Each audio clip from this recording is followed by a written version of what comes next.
બજેટને લઈને કયા પ્રકારની પ્રતિક્રિયાઓ આવી રહી છે એને આપણે જાણવાનો પ્રયત્ન કરીએ. સર, શું કહી છે બજેટમાં? અપેક્ષાઓ ખૂબ રાખવામાં આવી રહી હતી અને માર્કેટ તો એવું કહી રહ્યા છે કે અપેક્ષાઓ પર પરિપૂર્ણ અથવા તો એની પર ખરું ઉતરતું જોવા નથી મળી રહ્યું. અપેક્ષાઓ તો દરેક વખતે બધાને હોય જ, આ માનવ સહજ સ્વભાવ છે. પરંતુ મને લાગે છે કે વૈશ્વિક પરિસ્થિતિને ધ્યાનમાં રાખીને સંરક્ષણ ઉપર ઘણા બધા ફેરફાર, એના પાર્ટ્સ જ્યારે વિદેશથી અહીંયા મંગાવવામાં આવે, આત્મનિર્ભર ભારતના સંદર્ભમાં જે વસ્તુઓ અહીંયા બનશે એની ઉપરના રેટમાં ને ફેરફાર કરવામાં આવ્યો છે. આવકવેરાની દ્રષ્ટિએ વિચાર કરીએ તો ગત વર્ષે જ ખૂબ મોટા ફેરફારો સ્લેબની અંદર એ કરવામાં આવેલા હતા અને જ્યારે 1/4/26થી નવો આવકવેરાનો કાયદો આવી રહ્યો છે ત્યારે લોકોની અપેક્ષા પ્રમાણેનું એ બજેટ અત્યારે રહ્યું નથી એવું એક પહેલી નજરે દેખાય છે. ઓકે, ગુજરાત માટે શું? ગુજરાત માટે પણ સીધી રીતના કંઈ દેખાતું નથી. ગુજરાત માટે એવું ન કહી શકાય સીધું, પરંતુ આમાં જે ઓવરઓલ વાત કરી છે એમાં એક બહેનોને લગતી વાત બહુ મહત્ત્વની કરી છે કે દેશભરના દરેક જિલ્લાની અંદર એક ગર્લ્સ હોસ્ટેલ બનાવવામાં આવશે.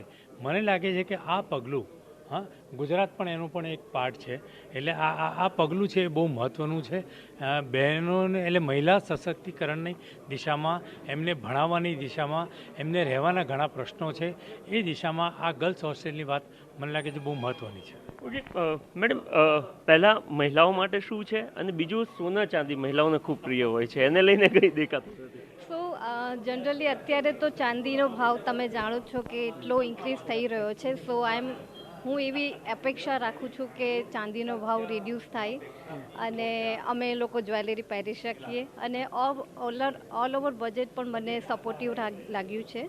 સો બિંગ આઈએસઓ કન્સલ્ટન્ટ એમએસએમઈ માટે સારું બેનિફિટ રહ્યું છે.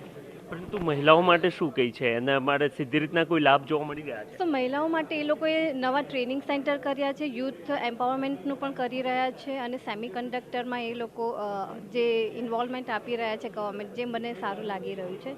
સો યુથ માટે જે એઆઈનું પણ એ લોકોએ સારું ફોકસ કરી રહ્યા છે. સો આઈ બિલીવ કે વુમન એમ્પાવરમેન્ટમાં સારું બેનિફિટ થશે. સર, ટેક્સને લઈને અપેક્ષાઓ રાખવામાં આવી રહી હતી, સ્લેબને લઈને અપેક્ષા ખરા ઉતરતો જોવા નથી મળી રહ્યા. એ આપણને અત્યારે જે ઇન્કમ ટેક્સ સ્લેબને લઈને જે અપેક્ષાઓ હતી એમાં કોઈ ફેરફાર નહીં થાય એનું સૌથી મોટું કારણ એ હતું કે 2024માં નાણામંત્રીએ 1 એપ્રિલ 2026થી નવો ઇન્કમ ટેક્સ એક્ટ આવશે અને ઇન્કમ ટેક્સ એક્ટ જે પ્રપોઝડ હતો એ ઇન્કમ ટેક્સ એક્ટ 2025 જે ઇન્ટ્રોડ્યુસ થયો છે અને 1 એપ્રિલ 2026થી ઇમ્પ્લિમેન્ટ થશે. એટલે એને ધ્યાને લઈને આવકવેરાના સ્લેબમાં કોઈ ફેરફારો કર્યા નથી. પણ ગયા વર્ષે જે 12 લાખ રૂપિયા સુધી જે ઇન્કમને જે ટેક્સેબલ હતી એને એક્ઝેમ્પ્ટ કરેલી છે, એટલે એક મોટો ફેરફાર એમણે ગયા વર્ષે કરી દીધો.